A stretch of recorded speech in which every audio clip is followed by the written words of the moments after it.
to episode 64 of the Pro-Grow Baduk Weiqi podcast. I am Xiao Dai. And I'm Gaza. Gaza. And Xiao Dai, I just noticed that you didn't post a link to the episode in on Discord.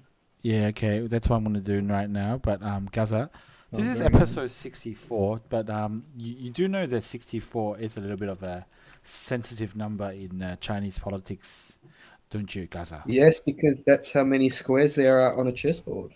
And why would that be politically sensitive, Gaza? Oh, actually, I think I know why it's politically sensitive. Because China and Japan Hmm. used to have quite quite big tensions between each other in the past. Okay, I'm still And waiting for the number 64 to come into Well, this. the Nintendo 64 is one of the most popular video game consoles of all time. Hi. And so I'm guessing that when people think of 64, they think of, Japanese prowess in technology, Well, okay, so while a few Chinese people. okay, Gaza, this is the most nonsensical explanation I've ever heard. But let's go through what we're going to cover this before I review the secret or the meaning behind the number 64. And there's actually quite a lot of things that are touching on politics in China in this episode. So let's go through that. So we're going to cover Shin Jinseo's heroics, I guess, in the Korea's Strongest tournament. And we're going to quickly talk about this guy, Fan Yunruo. And Tang Weixing's getting married. And also what's happening in the Guoshou tournament, which is one of the major domestic tournaments, title challenger tournament in China. It's gotten to the challenger final stage. And there's another seniors tournament that's happened. We'll cover that, called the Yeongja. And a little bit of news on the Korean Women's League. And talk a little bit about Dr. G, or as they call it on the website, Supreme Player of Female. That's actually me, by the way. And also, then we go to the calendar. So, Gaza, let's start at the beginning. Why the number 64 is politically sensitive in China? It's because in 1989, on 4th of June, so 6-4, the Tiananmen Square incident happened. So 6-4 has forever remained a little bit sensitive in China.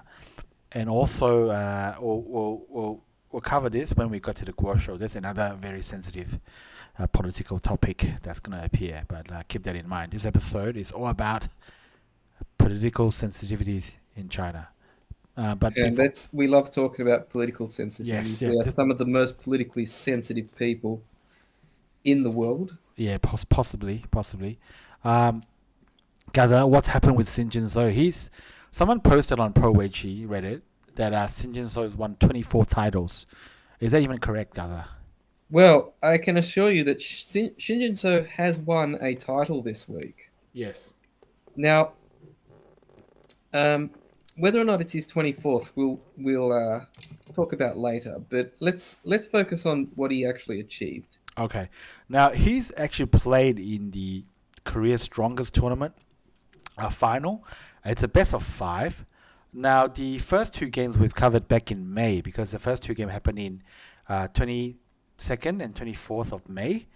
And We did cover both of those. yes, yeah. yes. And the games are between Shin Jinseo and Park Junghwan. So Park Junghwan had to, I believe, win a league to challenge Shin Jinseo. Yes, I might just give a short history and Yeah. overview of this tournament. Yeah. Now, this is actually a major domestic title in Korea, one of the most important and revered titles, despite the fact that doesn't have a long history. This is only the 4th edition of the title. Yep. Now, originally, the title is called, well, translated as Korea's Strongest. Yeah. So you could consider it. Well, it's not really equivalent to the Meijin, but I guess maybe the Kisei or something like that. Yeah. It's meant to mean the best player of Korea. So maybe the Gosei or something like Well, that. just to add on, in Chinese, it actually literally says Korea's highest placed. So I guess it's kind of similar meaning. Yes. Now, this tournament started 3 years ago, and initially they just had the top 9 Korean players in the rankings play a single round robin league. Mm. And the top 2 players would then play a best of 5 final. And I believe that was between Shin Jinseo and Park Junghwan for that inaugural Korea's Strongest Yeah. tournament. And Shin Jinseo was victorious in that one. Yes. Yes, that is indeed what happened. Now, for the next 3 editions, it is operated on a title holder challenger format, which means the winner of the previous title gets seeded directly into the final, and a league takes place between 9 potential prospects to determine the challenger. Very similar to, say, the Meijin or the Hondinbo title in Japan. They currently both operate under a league to determine a challenger to the title holder.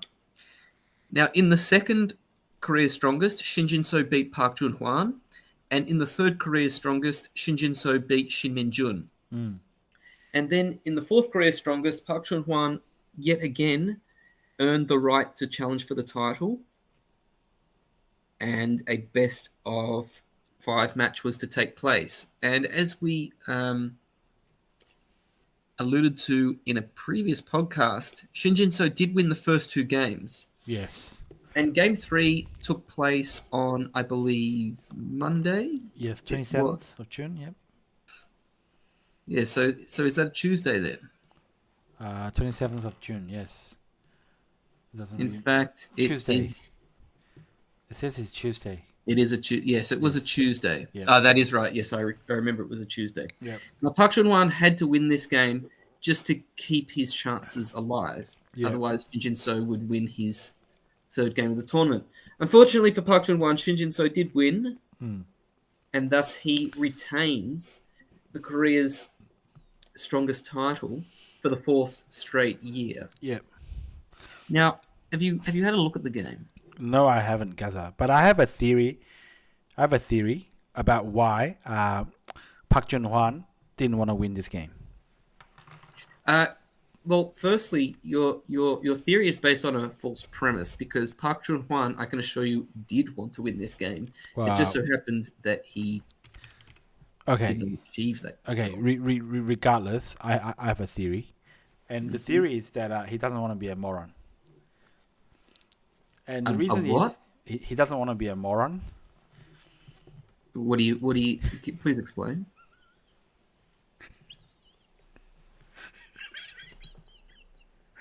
I'm sorry.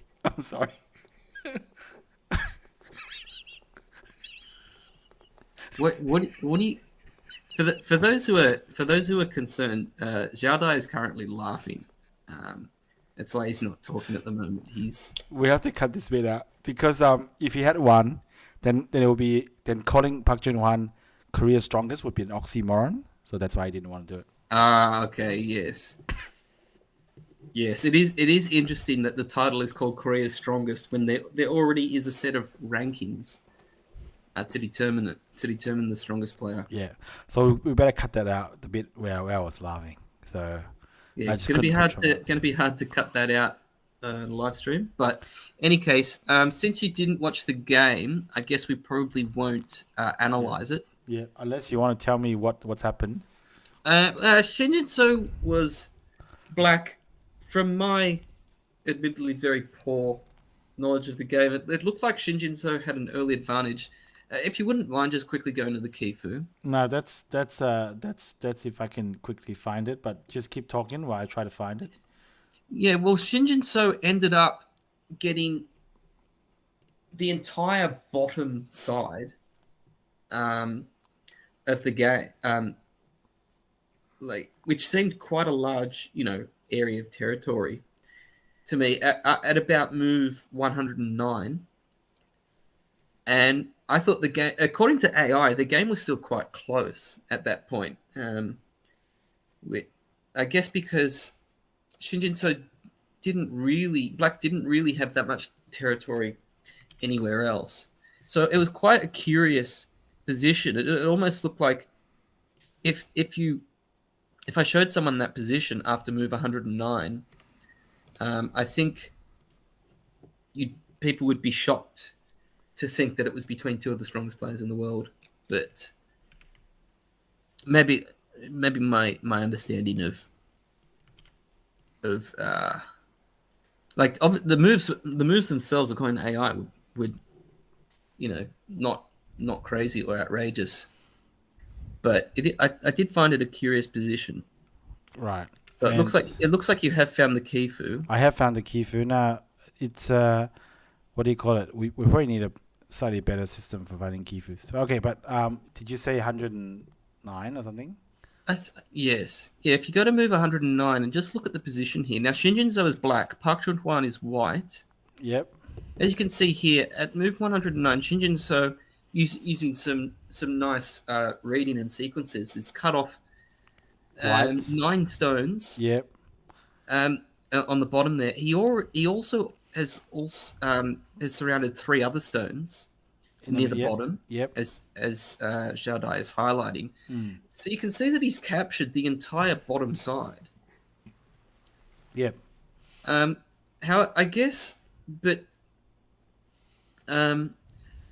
usually in pro games, the players they're not capturing huge amounts of territory. Like sometimes you will see pro games where the territory ends up being 2 very large regions, but that's usually at the end after a lot of fighting and a lot of groups dying. Mm. But in this case, after move 109, yeah, black seems to have 90% of black's territory is one huge region on the bottom. Yep.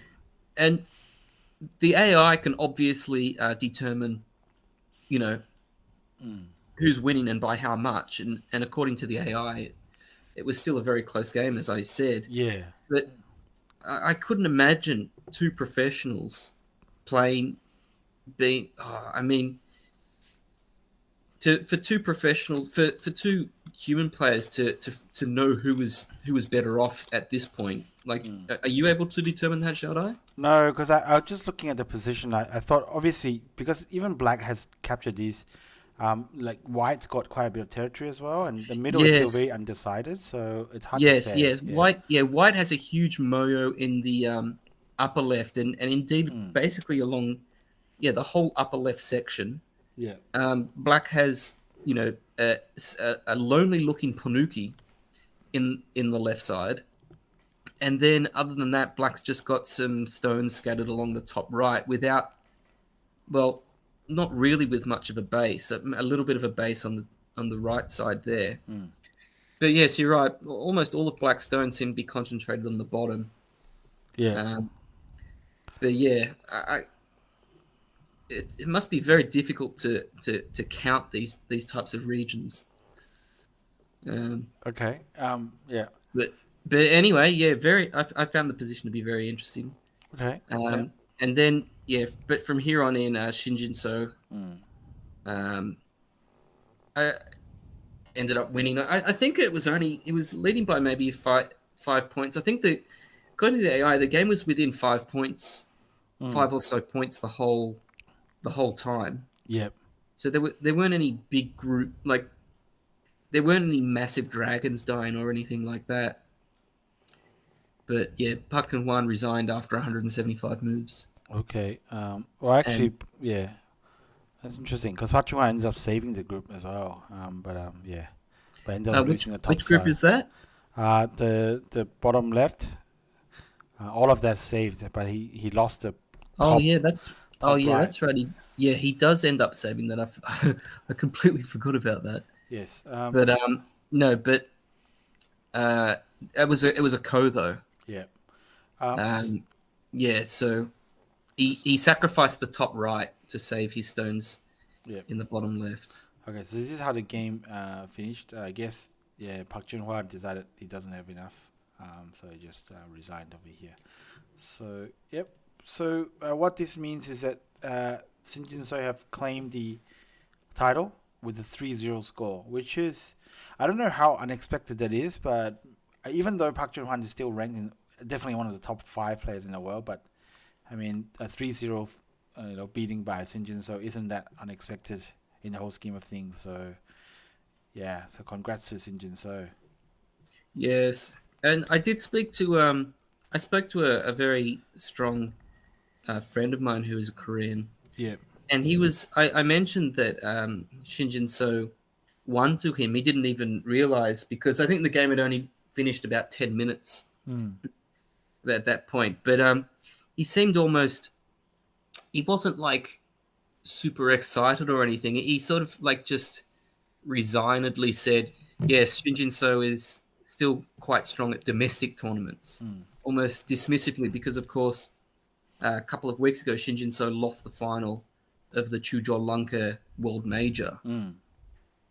So I think people are still a bit, Korean fans especially, are still a little bit disappointed at that, and so winning this title is maybe not as exciting among those fans because they still have that memory of him losing the World Major final. Yeah. Oh wow. Just the the the expectation that people have of Shin Jinseo is just way too high. Really beyond what you would the level of expectation they would put on a normal pro player or even a champion player. But yeah, but Shin Jinseo with 4 international titles and 5 international runner-ups is, you can kind of consider him almost like a legend, but it's still not enough for the Korean fans. They're really looking for another Lee Seo or Lee Chang-ho. Yes, and we have a comment Yeah. in the chat. Apparently, Park Chun-wan, they do interview the players directly after the game, Yeah. and Park Chun-wan apparently said he was not in good condition, so he didn't play that well, Mm. and perhaps he was fatigued from playing so many games Mm. in the first half of 2023. Mm. And in terms of quantity of games, I can certainly understand his claim that he's played a lot. Yeah. um, I'm just trying to find out, as you can probably hear me clicking, but I think he's played maybe 60 games. Right. Already. Um, Yeah. he's played 73 games Yeah. this year already. Yeah. Um, Now, in fact, over the last 12 months, I think he's played roughly about 108 games. Park Jung-hwan's played 105 games. So that's almost double the top Chinese players. So yes, they play a and lot. 73 games in 6 months. I think Japanese players, I think 73 games in a whole year has only happened like a handful of times Yes. among Japanese players, Yeah. and is perhaps never happened among Chinese players. And yet Park Chun-hwan has played 73 games in half that time. Yeah. So, yeah, can certainly understand him saying he's fatigued. Yep. Um, So, and perhaps that did affect his play. Yep. So yeah. But Now, yep. yes, but in any case, Shin Jinseo won, and going back to the number of titles that Shin Jinseo has won. Yep. I believe that he has now won 31 titles. Yes. in his career. Yeah. Um, So you basically have no idea where this 24 number comes from. I could imagine. Now, there's a very popular website for tracking tournaments called Go To Everyone. Yes. And people may be familiar with that website. Yes. It's possible that Shin Jinseo has 24 titles tracked there. However, not all titles are tracked on the Go To Everyone website. Okay. There are some the 31 career titles that I mentioned. It's every professional title that he's won, even some that are unimportant or very not very significant. For instance, the title that Kim Young-hun won last week that we mentioned, that's not in the Go To Everyone website. So not all of the titles are there. So perhaps Shin Jinseo only has 24 titles on that website, but over his career across all official professional tournaments that he's competed in, he has won 31. Okay, very nice. Okay, so that's Shin Jinseo. And Gaza, maybe we just move on to quickly talking about Fan Yunruo, who passed away exactly 3 years ago on this day, 2nd of July. So, of course, he's a very strong player from China. Yes, Fan Yunruo, it's his 3-year anniversary Yeah, of his unfortunate passing yeah, at the age of but just 24. yes. An So, extremely strong player. To get to 8 dan mm, in China, you have to be quite strong. yeah. I know he competed in at least one Nongshim Cup tournament. In fact, he finished the tournament off. Is that true? Which Nongshim Cup was that? I don't recall Fan Uh, Yunruo finishing yeah. off a Nongshim Cup. Yes. Which He edition? he did. It's one of those that obviously where Kerja didn't play.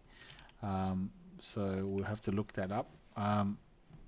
Now he not. I think he, even though he made 8 dan, he also made the semi-final of I believe the Samsung Cup, beating I believe Lee Sedo in the process.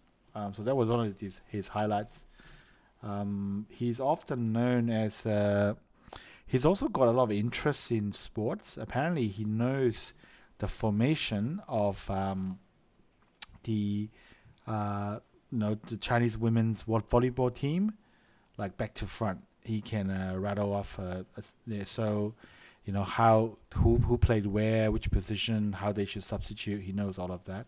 So what I have here, Gaza, is that the 18th Nongshim Cup, Yes, I've found the source as Fan well. Yunruo defeated Park Junghwan to clinch the Yeah, title for China, and that that's that right. In 2017. correct. And in that tournament, China had Tojashi, Lian Xiao, and Kerje still to go. So basically, two players had finished off the tournament.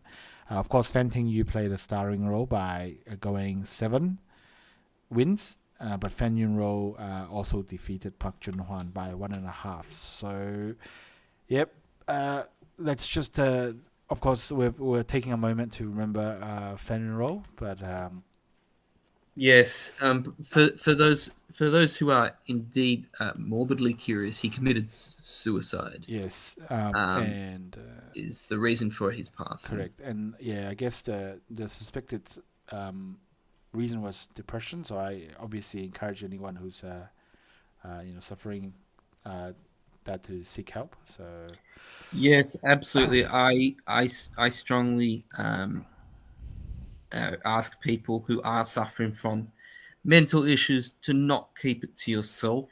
yep, I've had those sorts of issues before, and I've found that just sharing it with someone usually will make a change, and things can get better.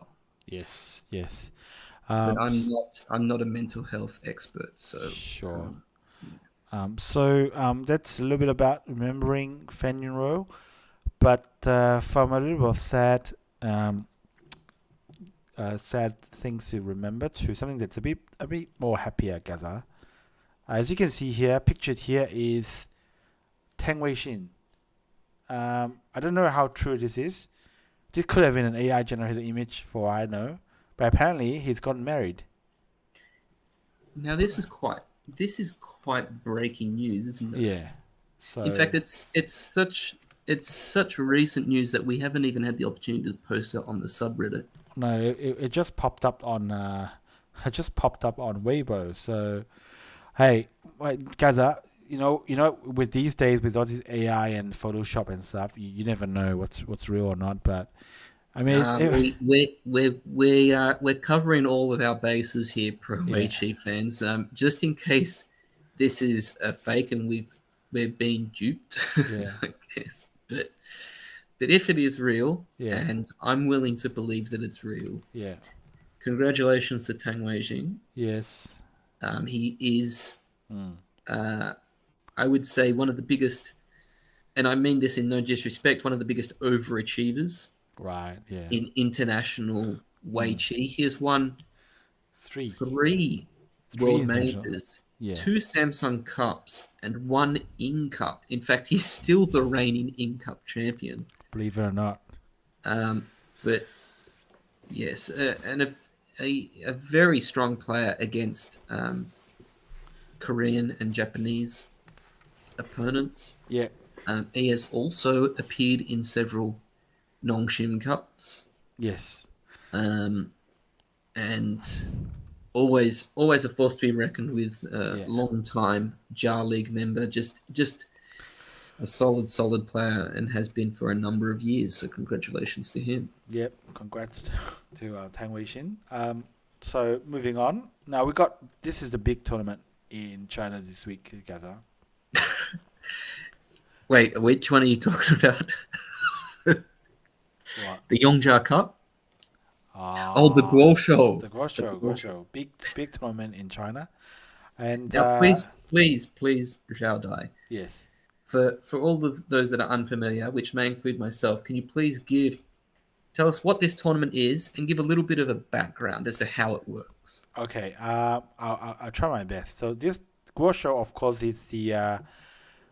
it's one of the major tournaments in China. It's only in its second edition.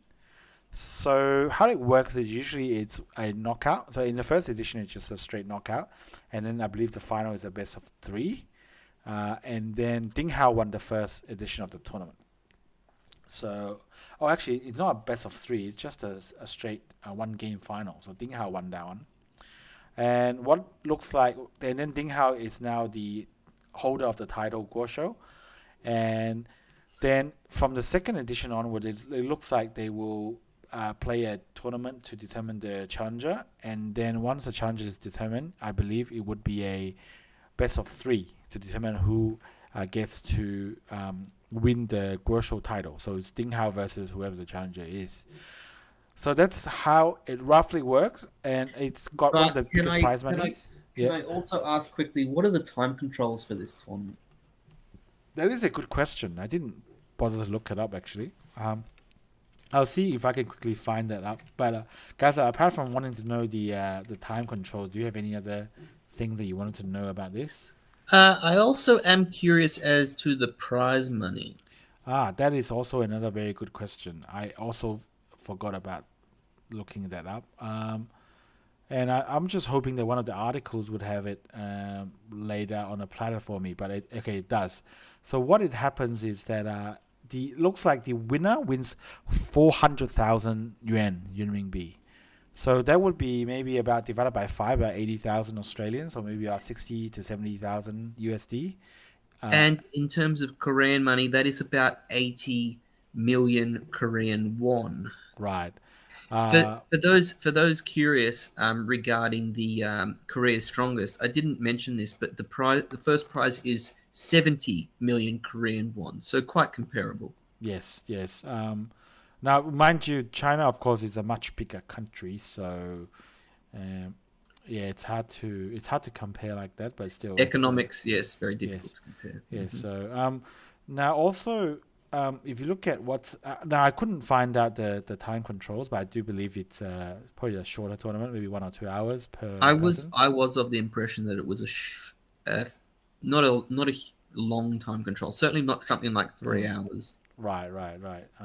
So it's not super long. I don't think it's not really the trend to have things super long now. Now, Gaza. Now, with that out of the way, now look at this shirt that Koji is wearing. I don't know if it reminds you of any cartoon character there. Oh my God, that's Winnie the Pooh. Oh yes, it does look like Winnie the Pooh, doesn't it? But I guess it's not exactly. But it's the Chinese version of Winnie the Pooh. Yeah, okay, possibly. That does not look at all like Xi Jinping. Yeah, no, it doesn't. But of course, as I mentioned, this particular episode it's all about political sensitivities in China. So we all know what that means. You're not allowed to show Winnie the Pooh in China because it does, in some circles, say that it's got resemblance to Xi Jinping. So, hey, whether that's true or not, Kerj's pushing the lines there. And look at this thing that Xu Yue is wearing. It evokes some kind of what do you call it? A Taoist, some kind of Taoist attire. But it's got some Go themes on it as well, in the black and white dots. The first thing I noticed was the Go themes, to be honest. Yeah, okay, yeah. But the style of this clothing is kind of a little bit Taoist to me. It's got the traditional Chinese, I don't know what they call it, where you kind of buckle up. Oh, yeah, the Chinese buckle. Yeah, sorry. For some reason, I thought that was a microphone or something, but that wouldn't make any sense. No. Because they don't wear microphones, of course. Yeah, well, unless they're cheating, but I don't know what. No, I recognize those types of shirts from Bruce Lee movies. Oh, very nice. Yes. That's more. That's got the Chinese style. Oh, actually, he's not the only one wearing it. Zhao Chenyu here is also wearing it. Zhao Chenyu has copied Xi Wei's wardrobe. Yeah, I do wonder why. So, and of course, this is the place where the Guoshou is played. It's played in Kaifeng, which is one of the big cities in the Henan province in China. Yes. So very. Kerje has always been a little bit of a maverick. Right. Nonconformist. Yes. I do recall they had there was some sort of emergency meeting at some point last year when Shin Jinseo and Park Junghwan seemed to just win everything. Yeah. And the Chinese players had an emergency meeting to discuss strategies on how to beat them. And Kerje didn't turn up to that one. Right. Oh, okay. Well, that's interesting. Now look at this is another one. Look at what Kerj is wearing. Just a normal, shirt, polo. Normal polo shirt, yeah. But everyone else is gotten probably the official attire given by the sponsors or whatever. Look, Yang Dingxin's wearing it. That's Yang Dingxin wearing it. That's Li Junhao on the right. Li Junhao's wearing it. Gu Zihao is wearing it. Except Kerj. What's going on here, Gaza? Wow, literally everyone except Kerj. That's So even though Li Weiqing took off the what do you call it, the outside shirt, the cardigan. But on the inside he's wearing the same thing as everyone else. So I do wonder why Kerj does that. Why is he different? I'm actually really curious. Yeah. Let's look. It's literally everyone, even Wang Xinghao. Except some people didn't wear it. Is that Deng Yifei? Deng Yifei and Tojashi also couldn't care. It looks like. Obviously, okay. Kerj. So it wasn't just Kerj initially, but it's like 80% of the players are wearing it, and some of them aren't. I'm actually quite curious as to why some players didn't. Yeah. I'm not surprised that Lian Zhao on the right there is not wearing it, because Lian Zhao and Kerj are best friends. Right. Yes. In fact, next podcast we should look at some of their adventures that they've gone on. Yes. Yeah, that would be good. But yes, so there's only very few players that aren't doing it, but notably, Kerj and Deng Yifei. Now, Now, can we have a look at the? If you don't have more to discuss there, can we go over the results? Yes, sure. Let's go over the results. So, let's see how many players did they start with? I think they started on Wednesday. Is that right? With 32 players, and they're already down to 2. They're already down to 2. So, of course, as we mentioned, this is the Challenger tournament. So Ding Hao is not in this list. Ding Hao is the title holder, waiting for the challengers to appear. So it's I guess as with all this domestic tournament, it's a who's who of Chinese Weiqi, all participating. So let's go over the results. We have Mi Yuting beating Huang Yunsong in the first round, and then we got Tang Weixing, who may or may not have gotten married, losing to Tong Mengcheng. Deng Yifei beating To Jiaxi, and then Liao Yunhe beating Tao Xingran. Fan Tingyu beating She Ke. So She Ke, he's facing so much competition in China that I want to mention this because I had a look at the Kifu, and She Ke was seemed to be doomed from the he didn't play it very well, a great game at all. Right. And of course, you mentioned that he's facing a lot of competition, and in a cup in or less than 2 months' time, he's Yeah. going to be playing the biggest match of his life, a best of three Yeah. against Shin Jinseo. Yeah. And well, we saw that Guzi Hao was able to overcome Mm. Shin Jinseo, but the way that Sher has been playing recently, Yeah. um, it, it's hard to see him pulling off the same Yeah. miracle. Yeah. And possibly Shaker isn't in the same class as Goods House, so you never Yet know. Sher is the one who Mm. made the In Cup final. Yeah. Well, and the Emily League Cup final, but that's not really gonna necessarily help him versus Shin Jinseo. But let's see. That's very soon. And then we have Zhao Chenyu beating Jiang Weijie. So Jiang Weijie is still going strong, even though he's past 30. Now this is maybe a little bit of a surprise, but Zhang Tao defeated Li Weijing, and Zhang Tao did something even crazier in the next round. Um, and then we have Tu Xiaoyu and Gu Zihao. Gu Zihao managed to beat Tu Xiaoyu. So Hmm. it's still very hard for the younger generation to break through. So so two, yeah, In my maybe. personal opinion, I don't think Tu Xiaoyu is the future of Chinese Ooh, Weiqi. probably Wang Xinghao, but Tu Xiaoyu would be up there in the same gen.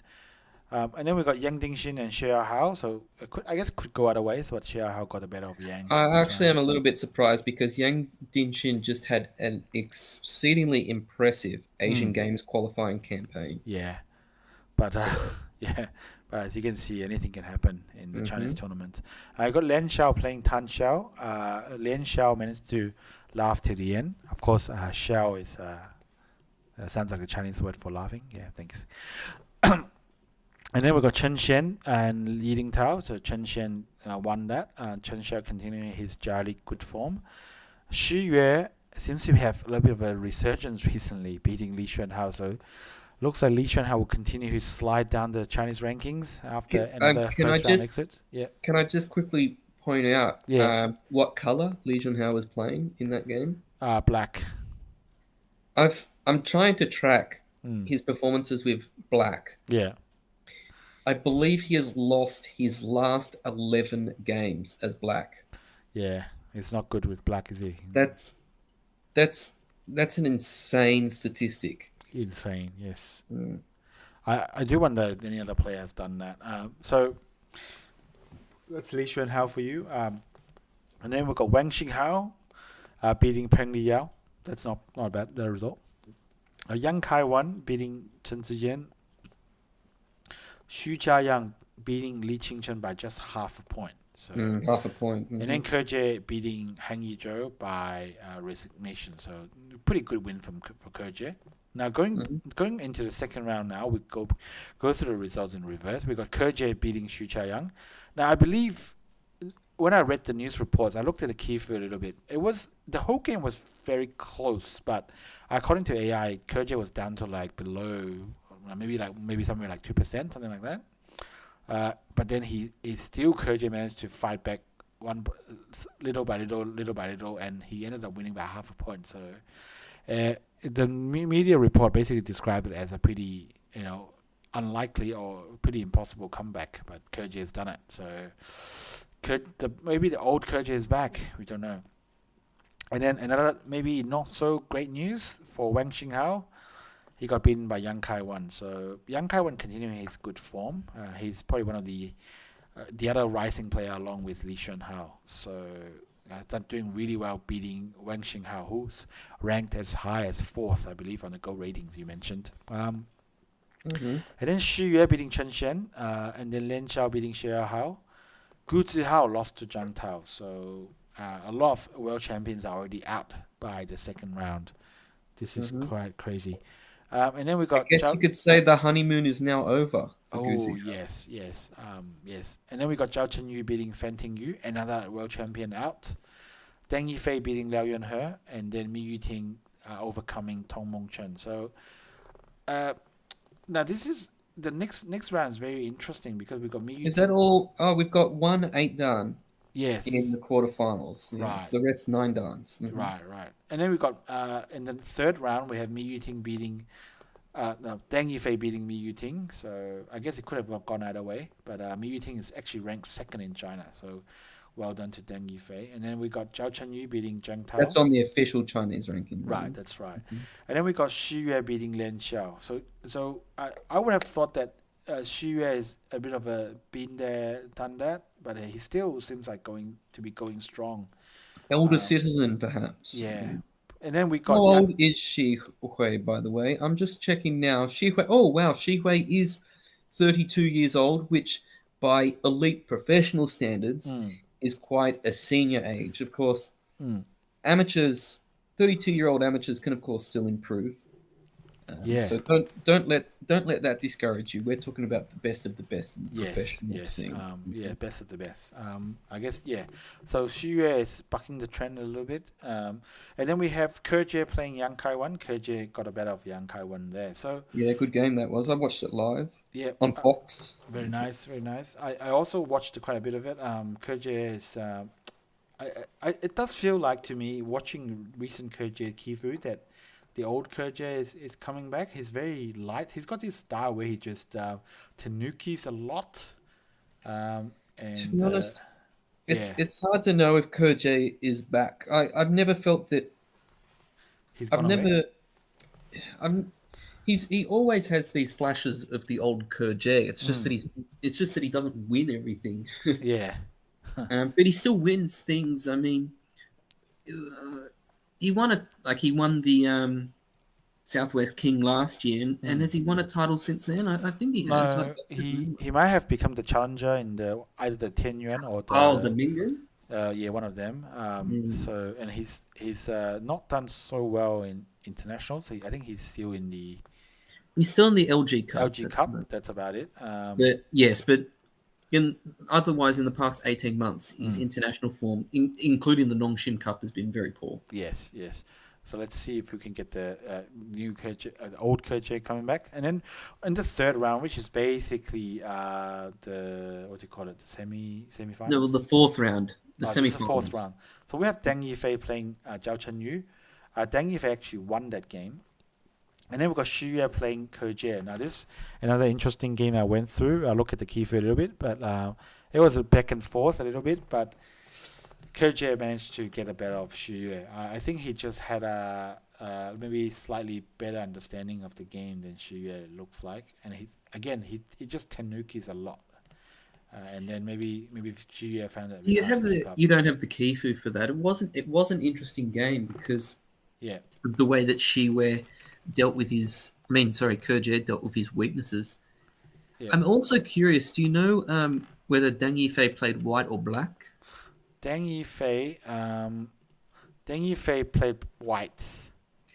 Yeah, so interesting because he played white in every round. Oh wow, that's yeah. So I guess what I have here is Kerjie versus Xu Yue. Is there any particular move you wanted Yeah, to look no, at? just the way that Kerjay dealt with his Kerjay being white here, Yeah, dealt with his stones in the upper right right. region. Yeah. Yes, So yeah, looked so like a very Moyo-ish game, but there was mm, yeah, it's very impressive to Tanuki so yeah, much when you've got such yeah. weaknesses. And it But always felt like the Shia is always just a little bit one step behind. That's how it kind of felt like. But yeah, so look how thick White got. So I think at this point in the game, AI says that White is already ahead, like at 90% also. yes, I would agree with that now, Yeah, considering looking at yeah, how white yeah. the outcome in the upper section.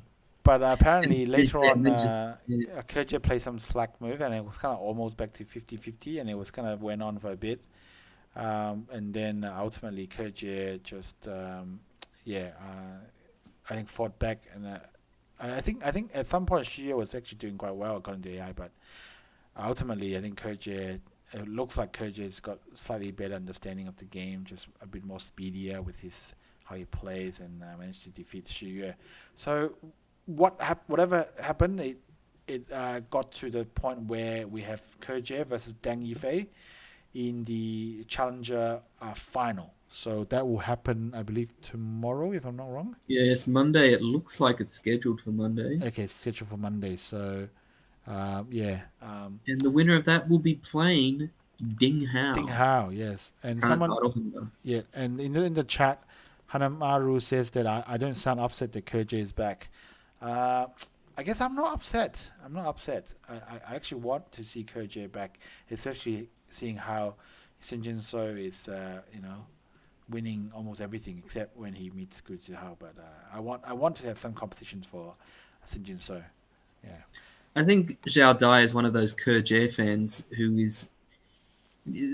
Some players have fans that get extremely upset when their favorite player loses, and for Kerr, he has that more than others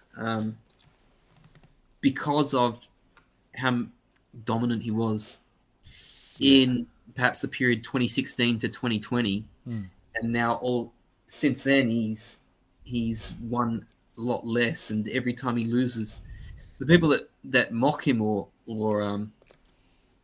chastise him are actually probably some of his most rabid fans. Right. They're just Yeah. they it's a kind of self-loathing, I guess. I don't know. Yeah. Yeah. Well, hopefully next week we can talk about Kerje's camping heroics and cooking all the time. But let's. I still want to go to Kerje's restaurant and see how well it does. I've seen a video on it online, but it's quite luxurious. Let's just say. So that's the core show. Really looking forward to who challenges and who will actually win the title. But Gaza, now let's move on to the next topic, which is a seniors tournament. And Gaza, it feels like a little bit of a deja vu for me because didn't we already have a seniors tournament just recently? We did. We had the Senior World Championships, Yeah. which happened last week, Okay. and that was won by Yu Bin. And then suddenly, out of nowhere, another seniors tournament took place. Yes. Now, I only found out about this Mm.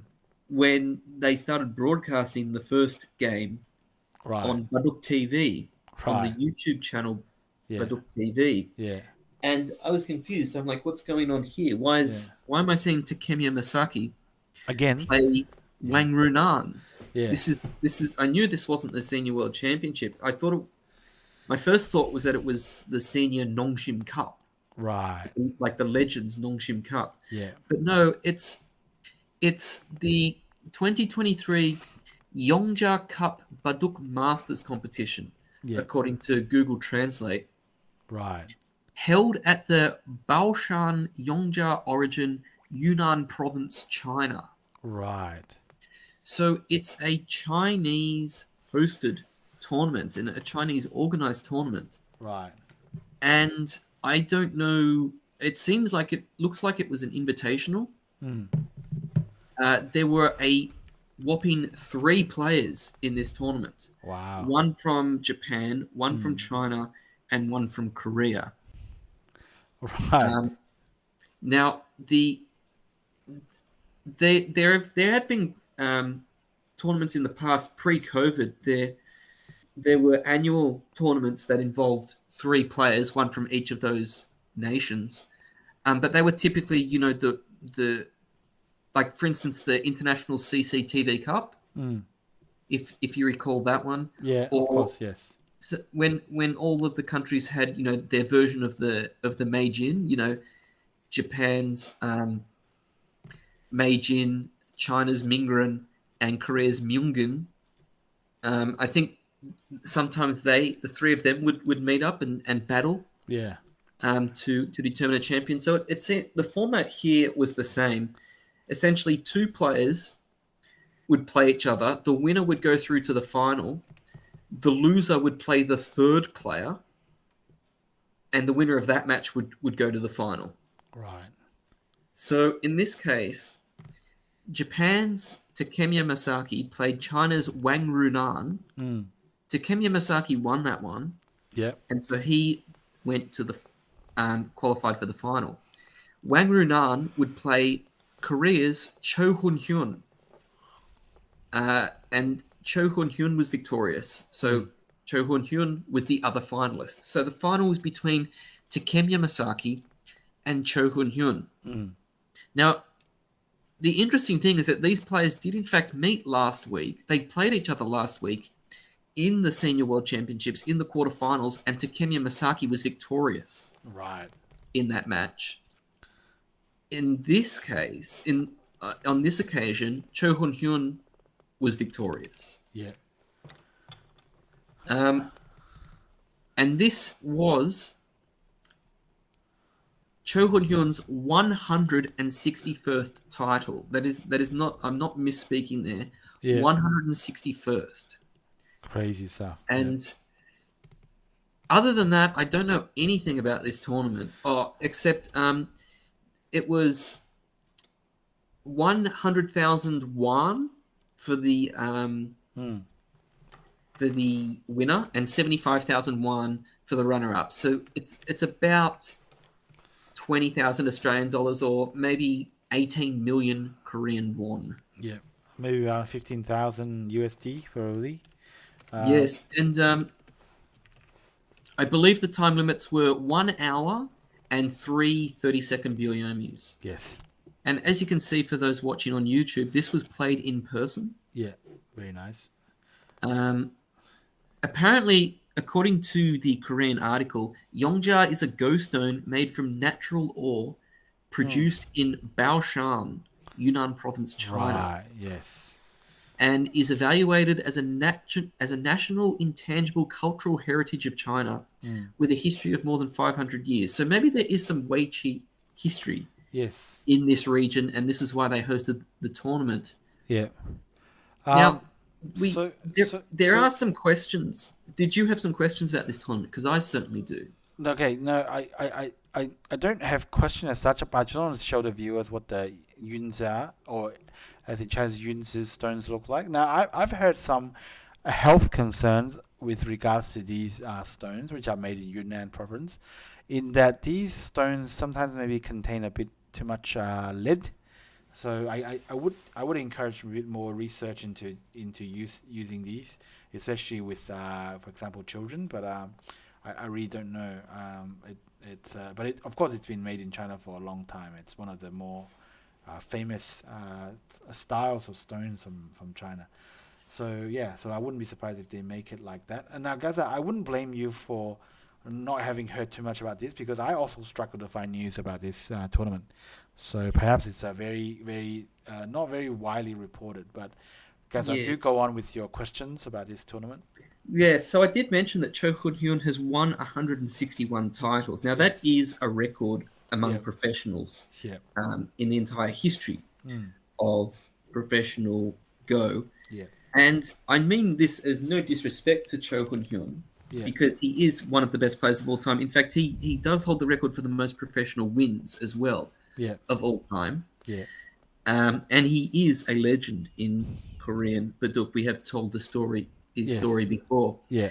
But a lot of these titles were of the title holder challenger format. Right, yeah. And so in some cases, he would only need to win 2 or 3 games to retain the title, win it yet again. And in this case, he only needed to win 2 games, and all of a sudden he has another career title. It seems like for some people it's just a little bit more convenient to rack up titles than others, depending on the era in which you played. For instance, in Shin Jinseo's case, there is only one tournament that operates under a title holder challenger format, and that is the tournament that we covered earlier in this podcast, the Korea's Strongest Tournament. Right, yeah. For all other tournaments, he has to enter it, the round of 16 or even earlier, in order to win it. So nowadays, it's a little bit more difficult for the top players to win tournaments. You just have to play a lot more games. But no disrespect, 161 professional titles, regardless of the way in which you win them, is an insane number. The only person even close is Lee Chang-ho with 140 titles. And even in Japan, Cho Chi-hoon and Iyama Yuta each have about 80 titles, so well behind. Yeah. And there's another question in the chat by Hanamaru. How were these players selected? For instance, why was Wang Runan, of all players, the Chinese representative?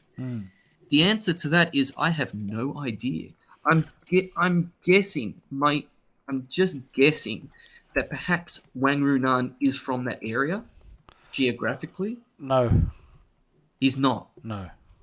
Okay. I was going to ask if you knew Wang Runan's sort of region of origin, and so thank you for confirming that he's not there. So that leaves my question even more unanswered. I have no idea why Wang Runan was selected, why Takemiya Masaki was selected, why Cho Hun Hyun was selected. It's Yeah. a little bit of a mystery to me, but what isn't a mystery is that this tournament did in fact take place, and congratulations to Cho Hun Hyun Yeah. on winning his 161st career title. Yeah. Of course, you would expect that if you have Cho Han Hyun turning up, that the equivalent in China would be someone like maybe Nie Wei Ping. Now, Wang Runan is actually even older than Nie Wei Ping. He would be considered the generation before, so he's definitely not born in that province. Wow, the generation before Nie Wei Ping. How old is Wang Runan? He was born in 1946. He'll be in the same generation as Chen Jude. So yeah, he's an 8 dan, so he's quite Chen strong. Jude. Yeah, so he's wow. probably the what do you call one of the OGs of the Chinese Weiqi, the very first gen of pro quality player or pro level player from China. So Wow, yeah. that is So, yeah. And Takemiya Masaki, for instance, was born in 1951, a bit while Cho younger. Hun Hyun is actually the baby Yeah, of this group. He was born in 1953, I yeah. believe. So now And what? an interesting aside Yeah, on that. For those, this is not Go related, but for those who are unfamiliar with Korean demographics, in the past, Korean ages were assigned as the age in which you turned that year. For instance, if you were born in December, then come January the 1st, you were deemed to be 1 year old already. right. Obviously, in most Western countries, you change ages on your birthday, but in Korea, you change age. You in the past, you used to change ages on the 1st of the year, and that gave a little bit of confusion about sort of records for age-related records. For instance, who was the youngest world major winner? Right. Because Lee Chang-ho won it at 16 years and 5 months, but I think, or something like that. But in Korea, he was 17. Right. Yeah. However, I believe just last week they changed it to be in line with the Western convention, in that you basically turned, for instance, you turned 30 years old after 30 years Yeah. of since you were born. Just an interesting aside. But Yeah. in any case, Cho Hun Hyun at only 70 years old is the youngest Yes. of these three players. Yes. Amazing. So yeah, I do believe that there's some news report that Nie Wei Ping isn't so I guess healthy. He may be suffering some health problems. So Perhaps from all his smoking. yeah, possibly. So I don't really know, but yeah, that's possibly why he didn't want to turn up to Yeah, this tournament. he would have been a good choice. He was born in 1952, so that would have been right between Takemiya Masaki and Cho Hun Hyun. So. Yeah, so that would have been very interesting. So that's this tournament. Honestly, I tried my best on 2 Chinese websites. I couldn't find any news reports about it. So yeah, I don't know what to say. So, but let's I guess move on to something that actually was reported, Gaza. Korean League, Women's League, which I think I just want to before we go into the team competition, right? I just want to talk about the I guess the only news that came out of China, the reports about this, is that these 3 players here pictured, which are on the right here, Wu Yiming, Nakamura Sumire, and Fujisawa Arena, will be joining the Korean Women's League And this is the first time since 2019 that foreign players were allowed to play the Korean Women's League, possibly due to the COVID. So that's exciting. So they will be What I participating. find interesting about this is that there are 3 foreign players in the Yeah, league. However, I believe there are 9 teams. right. So some teams are taking on a foreign player while other teams are not. Hmm. I believe in the past, I haven't done my research on this, but I believe in the past teams had basically a separate spot for a foreign player. Right. So every team had a foreign player. I'm not sure Hmm. if I could be wrong on that, but Yeah. Now, I guys, believe that was the case. yeah, guys, I might have told you this story before, but Eugene, and a few years back, used to participate in the Korean Baduk League. In fact, I do believe she's participated for 2 years.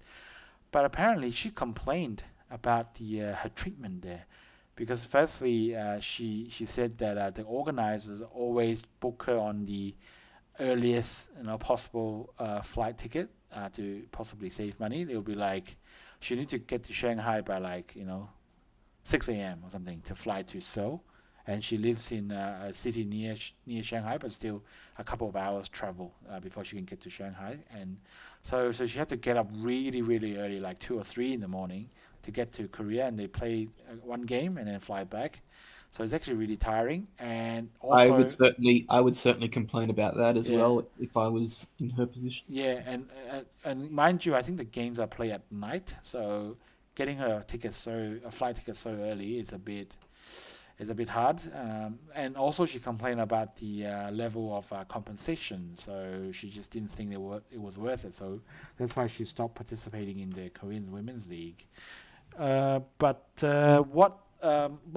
apart from that, Gaza, I guess it's a good friend of ours actually put together this list of teams and the players. So Yeah, so huge thanks to Eugene, yeah, who is a very close friend of ours. Unfortunately, he's no longer able to watch the podcast yeah, because of restrictions, yeah, YouTube restrictions in the country that he now resides. yes, But yeah, he was very kind to translate mm, the teams. Now, these teams operate on a drafting system. It's similar to the Korean Open League. The way it works is that teams will draft players from a draft pool, um, with the option that teams can keep some of their players from the previous year. mm, Now, there is a limitation to that. For instance, you can't. I think it's 3 or 4 years that you can right, keep a player before you have to return them to the draft. yeah, So so you can't just indefinitely keep the best players, for instance. right, And that works in the Korean Open League as well. However, as you can see now, the color coding here, the players that are in dark purple, which seems to be the majority of players, are players that were kept by their teams. So as you can see, the majority of teams kept their players. So yeah, evidently, none of these players were exceeded the quota of seasons yep, that have been held by their teams. The players in light pink, so Choi Jong and Lee Nya Kyung, yep, they're regional selections. So essentially, those teams, they represent a region in Korea, and I believe you're allowed to select a player native to that region. yep, So as you can see, Boryong Mud, Choi Jong is from the Boryong district. So Boryong Mud have selected her as their regional representative. You may not be shocked to know that they do that every year. mm, It seems like a little bit of a cheat code, right, considering Choi Jong is, undoubtedly the strongest women's player in Korea, yep, and Boryong can essentially just select her every year as their regional representative. But that's how it works. I do note, though, that Boryong have not kept their team from last year, and I'm not sure if that was because they like their quota was exceeded. They used up their number of years because I knew they had the same team for at least 3 seasons. Right. However, I wouldn't be surprised if they didn't keep their team simply because they didn't perform well. Right. Because they had Choi Jong, Kim Kyung Yoon, Kang Da Jong, and Park So Yul. In 3 seasons ago, they won the league. 2 seasons ago, they finished runner up, and then last season they didn't even make the playoffs. They finished fifth out of 8 teams, and that's with Choi Jong. That's the equivalent of Shin Jinseo's team not making the playoffs. Yeah. And we saw this year just how close Shin Jinseo's team was to missing the playoffs, but that was because some of their players performed exceedingly poorly in the regular season, and that's basically what happened last season. I think Choi Jong was the only player to finish above 50% on her team, Right. Yeah. and so not surprising that they had they've decided to change the team. Although they did pick Park So Yul again, Yeah. so she's been retained, but she was picked in the draft. Yeah. So Very um, nice. they also so the arrows, that's the order of the draft. So basically Boyoung Mud, they got the first pick in the first round, and as a result they got the last pick in the second and third rounds. Right. Okay. And then in yellow at the top, that's the team manager. So these are often these are all, I believe, former, well, either current professional players or former professional players. Most of them are women, but not all of them. And some of them, of course, are former Korean Women's League participants. The ones that are in red are new managers. So most teams retained their manager from last year. Notably, Boyoung Mud replaced their manager Moon Do-won with Kim Mi-ri. Very interesting. I'm pretty sure Kim Mi-ri was a player last year. Now she's moved direct to managing. Yes, and most of these players, by the way, even the ones that weren't that were picked in the draft, are players that were in the league last year. I remember that last year's league had quite a few debutantes. This year, I don't believe there's that many debutantes. If you look, yes, if you look at what's on the screen now, if you go back, sorry, so this is last year's league makeup.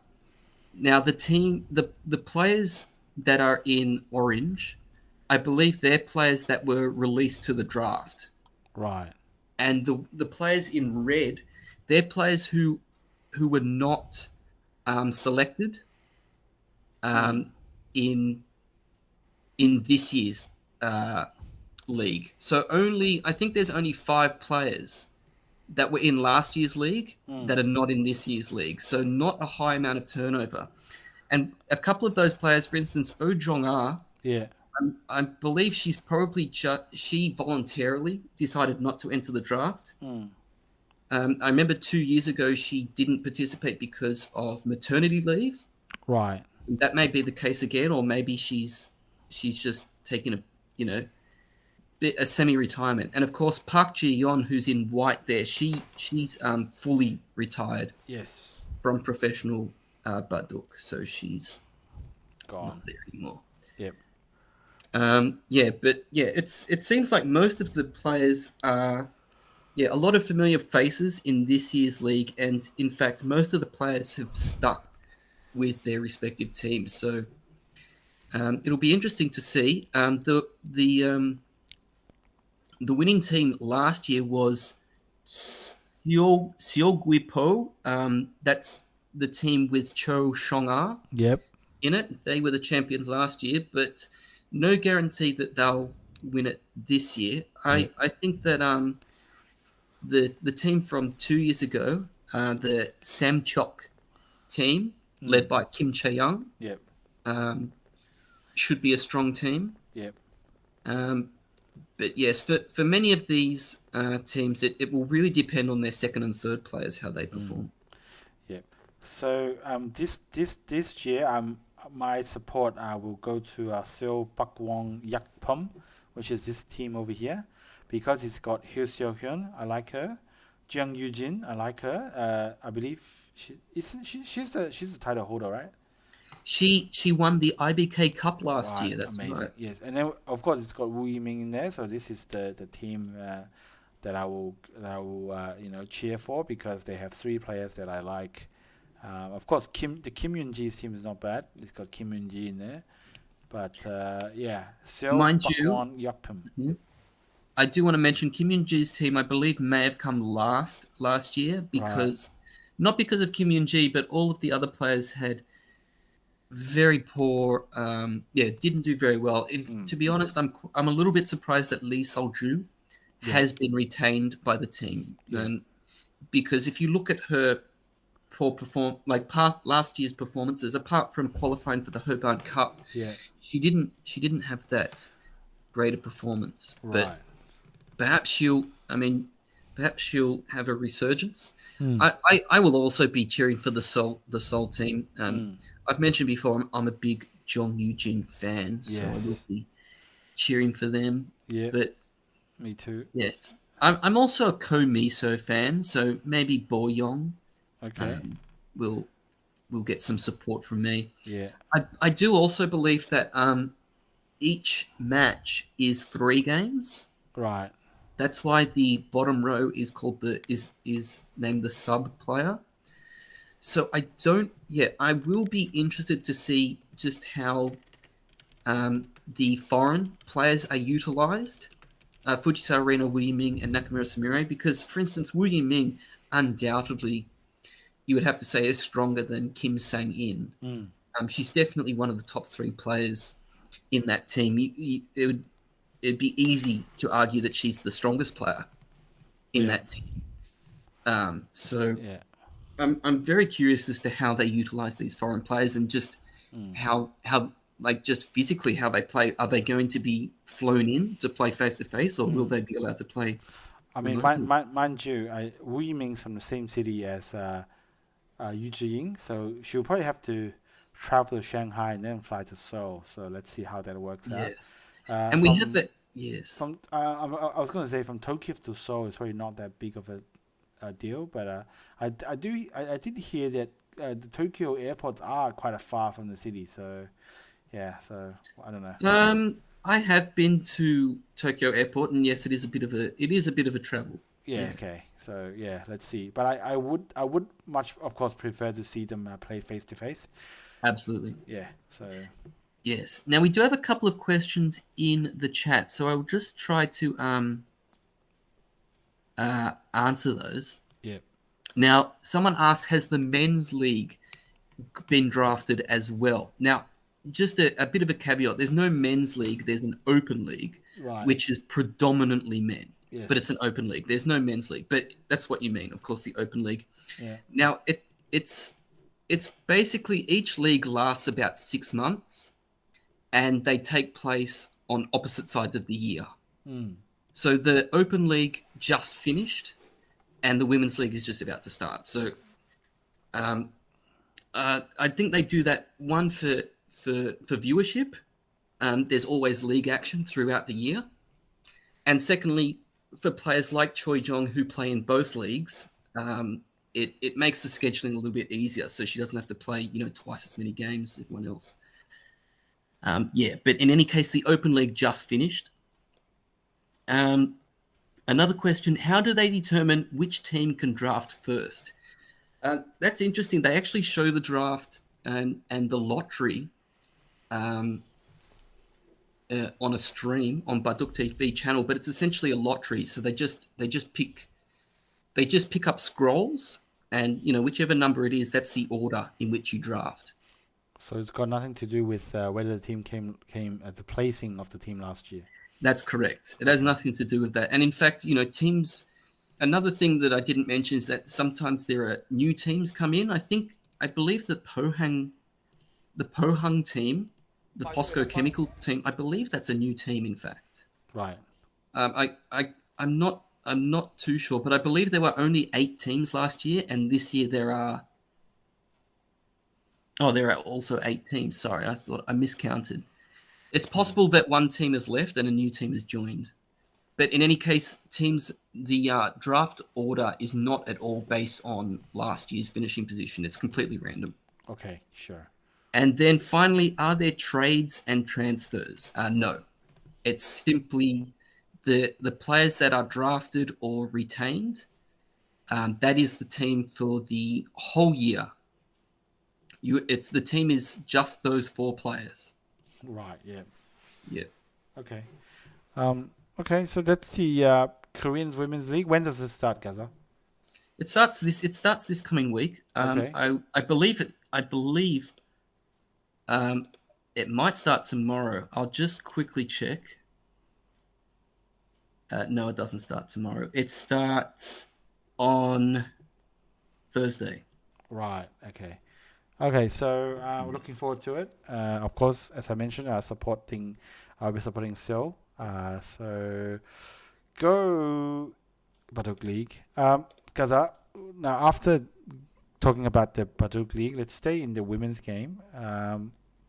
Let's talk about the third supreme player of female, or otherwise known as Dr. G. Yes. Yes. So this is essentially the female equivalent of the Korea's strongest, or the female version of the Korea's strongest player. Right.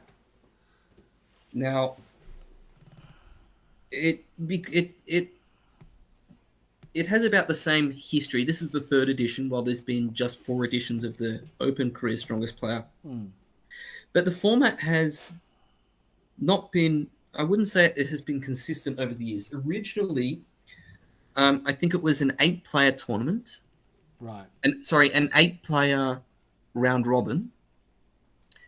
And then the top 2 players played in a best of 3 final, or maybe a best of 5 final.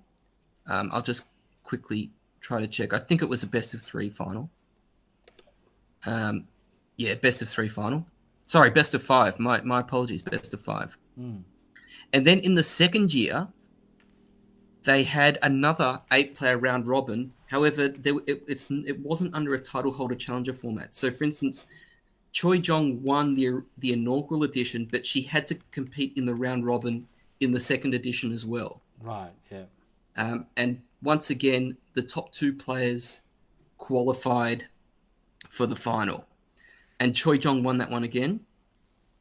This 3rd season, they've done away with the round robin league format entirely and have made it a double elimination tournament, similar to the Myeongin. So once again, there are 8 players. However, to get to the final, you simply need to keep winning games without losing 2 games. Right. And then the 2 players that are left, one through the winners bracket and one through the losers bracket, they will play a best of 3 final to determine the champion. Sure. Now, Gaza, let's look at some interesting results in the Dr. G so far. I don't think we have covered any of the games, but we have in the first round Choi Jong beating Lee Min Jin, so by quite a big margin, 8.5 points. The other interesting one was Kim Yun Ji couldn't get past first round, losing to Cho Hyo Hyun in the first round. Cho Hyo Hyun is a bit of a veteran. Yep. In the women's scene. I believe she was the second ever Korean woman to get the rank of 9-dan. And she won many titles in maybe the 2000s or the 2010s. But she's about 36 or 37 now. So maybe even 38 actually. Right. So she's a bit older, and Kim Yoon-ji is perhaps, I don't know how old she is, what, 15 or something like that. But Kim Yoon-ji is both are in the top 10 in the Korean women's rankings, but Kim Yoon-ji is definitely higher rated. So it was a bit of an upset, this one. Okay. Yes. Yep. Kim Yoon-ji, by So the way, just confirming that she is actually 16 right. years old. Okay. Yep. And then we got Oh Eugene beating Cho Seong-ah. So that's maybe not so unexpected, but No, both of those players are in the top 10. They might actually both in the top 7, in fact. But yeah, Oh Eugene prevailed in that one. Yep. And then you got Hyo Seo-hyun beating Kim Jae-young. So that's the It's a first bit round. of an upset. Kim Jae-young is the number 2 ranked women's player in Korea. So Yeah. yeah, a bit of an upset there. Although Hyo Seo-hyun is also in the top 10, I believe. Yeah. She does seem to, her name does seem to pop up. Of course, her name's popped up in the Korean Women's League already as one of the team captains, and also she's now doing quite well in the Dr. G. So in the losers bracket, we have Kim Eun-ji taking on Lee Min-jin and winning. So good to see Yes. Kim By the progressing. yes, so what we mean here is that the 4 losers of the first round, Yeah. they play each other across 2 matches, and whoever loses these games are eliminated Yeah. from the tournament. Yes. And then of course we got Cho Seong-ah beating Kim Jae-young. So Yes. So Lee Min-jin was probably the lowest ranked player. I will try to confirm that, but I believe that Lee Min-jin was the lowest ranked player in this tournament. So not a huge surprise that she didn't get a win, and so was eliminated at the earliest opportunity. Kim Chae-young, though, is a much bigger surprise. As I said, she is ranked the second ranked Korean in among women. So to lose both of her games, a bit of a shock. So just quickly to go over the rankings here.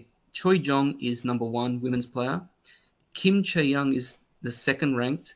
Kim Yoon-ji is third. Oh Yoo-jin 4th. Cho Hye-hyun is actually 5th ranked. oh wow, yep. Cho Seong-ah is 6th. Hyo So-hyun is 9th, and Lee Min-jin is 20th. Right. So Lee Min-jin is by far the weakest ranked, but still a strong player, but not strong enough to win a game in this tournament. Kim Chae-young, though, a bit of a shock to see her fall at the earliest hurdle. Yep. So I guess we'll be keenly watching what happens. I think there's a game today and 2 days later. So looking forward to what happens there. Choi Jong will feature. So yes, so we're looking at the next 2 games will be the semifinals of the winners brackets. The losers of these games are not eliminated because it will only be their first loss. But the losers will have to play Kim Yoon-ji and Cho Seong-ah in the losers bracket. Yep. So that's the Dr. G, or Supreme Player of Female. I guess that's a really poor translation, Gaza, there. But whatever. So let's, Gaza, it does sound like it's time for the calendar. Yeah, and I just realized I haven't updated the calendar yet. Okay, but I think there's still some games on there already. Let me just quickly check if there's anything that I've missed. But of course, Gaza, while you're trying to see if you want to update this calendar further, what I'm going to say is that what it looks like is on a Monday, which is actually basically today, we have the second Guoshou Challenger final. That's between Kerja and Dang Yifei. We've already talked about that. And then on Tuesday, and hopefully Wednesday as well, we have the Honimbo Game 5. Hopefully it will be another cracker between Ichiki Ryo and Yama Yuta. From Wednesday to Friday, it looks like here there's a 23rd Ahan Tongshan Cup. That's the Chinese version of the Kiriyama Aegon Cup. So that's going to be happening. That's going to be a relatively fast competition, I believe. So, and I see, Gaza, you've just put in the YK Construction Cup final game 1. Yes, the YK Construction Cup, which is a major tournament, a domestic major Yeah. in Korea. One of the few that Shin Jinseo didn't manage to win last year. Let's put it this way. He did actually win it last year. Oh, did he? Yeah. Are you sure? He didn't win it. He didn't win it 2 years ago. Ah, okay, I see. Yes. Okay. Oh wait, no, actually, no, you're right. Sorry, my mistake. This is only the second edition of the YK Construction Cup. That's right. Is that right? I thought last year Shin Jinseo came 4th or something in the league because he lost. You're right. Kim Ming You're Hyun right. and a bunch of others. You're absolutely right. Yeah. Okay. Yeah, one of the few tournaments that he didn't. For some reason, I thought. Yeah, you might have mixed him up with the other GX Caltech or something. One of the Yongseong. I mixed up with Yongseong. Yeah, one of the fast competitions. Yeah. Okay. Yeah. So he he didn't do that. He didn't win it. He didn't win it, but he is in the final. Yeah. This year, so he has an opportunity to win the YK Construction Cup for the first time. Yeah. And he will be playing against Shin Min-jun. We mentioned this last week that Shin Jinseo and Shin Min-jun are the 2 finalists. So a rematch of their Myeongin clash, in which Shin Min-jun won 2-0. So Shin Jinseo is hoping to get revenge, and the 3 games will actually take place Monday, Tuesday, and Wednesday this week. So that will be exciting. Yes, it's also a bit premature to say that the 3 games, but it could easily be just 2. Yeah, you are correct. It could be just 2 because obviously if someone wins 2-0, they won't play a 3rd game, and that is indeed what happened in the Myeongin final. Yes. So hopefully Shin Jinseo will turn this around for himself. But Myeongin is a longer time format, but YK Construction Cup is a fast game format. So presumably Shin Min-jun doesn't do as well in those competitions. Yes. Also, as we mentioned on Monday, which is actually today, the Dr. G, Korea Women's Strongest winners bracket semi-final will take place between Choi Jong and Cho Hee-hyun. And then on the Wednesday, the semi-final between Oh Yoo-jin and Hyo Seo-hyun will take place. And believe it or not, we have more Korean action on Wednesday. We have the IBK Cup quarterfinal. Yes. So that will be between last year's finalist Park Tae-hee and Kim Yoon-ji. Oh wow, very nice. Who was a semi-finalist last year, but not a finalist, unlike Park Tae-hee. Yep. And then, exciting on Thursday, there will be a GS Caltex Cup semi-final. Now, we didn't mention that the first semi-final... Well, we did mention in the calendar that the first semi-final took place. We didn't give you the result. Byun Sang-il beat Kim Ji-sok in the first semi-final. We might cover that in next week's podcast. The second semi-final will be Park Jin-sol versus Choi Jong.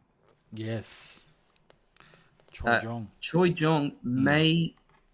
Interestingly enough, she's never made a final of a domestic open major. And I say that's interesting because she's made the final of an international major. Yes. And then on Thursday, like I said, Thursday is the start of the Korean Women's League. Right, so we do need to mention that. Korean Women's League. I usually do this before the podcast starts, but I completely forgot. Yeah. And that actually goes until the Sunday. Yes. So I guess they have, of course, there's 8 teams, so they have 4 matches, and each match is on a different day. So each round takes place across 4 days. Mm. And also over the weekend, we have some more Korean Kiwon action. The Right. Korean Kiwon is a tournament that we haven't mentioned in the past. It is a tournament that runs over a very long time. Looks like it's like 8 or so months. Right. I do know that Shin Jinseo will be playing in a round of 16 match on Saturday. Yep. Yes. That's very nice. Yes. Yes. That basically covers everything. Now I've looked at the Chinese professional calendar for the month of July, and there's quite a few things coming up, but all the ones coming up next week are already in the calendar. So I guess that's the calendar for another week, and the episode and the podcast for another week, Gaza. Unless you have something burning you want to mention. No, I just want to say once again, thanks to all the people that come in and comment, and thanks once again for all the people that have made suggestions Yep. to the podcast for changes. We have been a little bit slow to implement the suggestions, like fixing the sound Yep. and other things, but we really do appreciate the suggestions, and we are looking to improve the podcast and make it a better experience for everyone. 100%. So with that, oh yeah, by the way, there, of course, I just want to mention that we do have a Patreon, which you can find at the page of, and I've collected the basically the donations on the Patreon last year, and I've donated it to the Australian Go Association. So, and I got a thank you email for that as well, just in time for tax time, and because tax time in Australia is basically after the 30th of June. So in the 1st of July, it's another tax year. So that's been donated. And so thank you very much for your support. And I'm sure the Australian Go Association thanks you for your support as well, for those who have donated via Patreon. And before we go, I can't believe that I missed this. This is probably... We have the Weiqi Construction Cup final. We have the Honinbo Game 5. We have the Women's League, Korean Women's League just about to start. We also have the Ahan Tongshan Cup and the Guoshou Challengers final. But I can't believe it. I almost forgot to include probably the most important game that's happening next week. Does it involve Conor Wynn? If you just refresh the calendar... I can see it. All-Star second round, Ichiki versus Conor Wynn. Yes, that's it.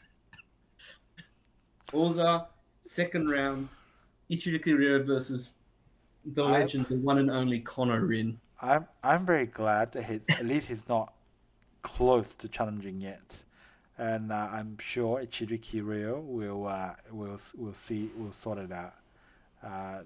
Definitely don't let this guy challenge ever again for a big 3 title or big 2 from next year onwards. One day we'll have to get a more detailed explanation from you as to why you dislike Conor Wynn so much. I don't hate him, except that he decided to challenge for the Kisei, the most prestigious title in Japanese Go, twice in a row, even though everybody knows that he had 0 chance of doing anything. So that's why I'm not a big fan of him. While you were going on that rant, I just included yet another game. There's a women's Honinbo quarterfinal match between New Echo and Yuno Asami, one of the few women's tournaments that Yuno Asami does not currently hold. It's actually quite a packed week next week. I didn't realize it was just so full of stuff. So we're gonna have a busy podcast next week. Yes.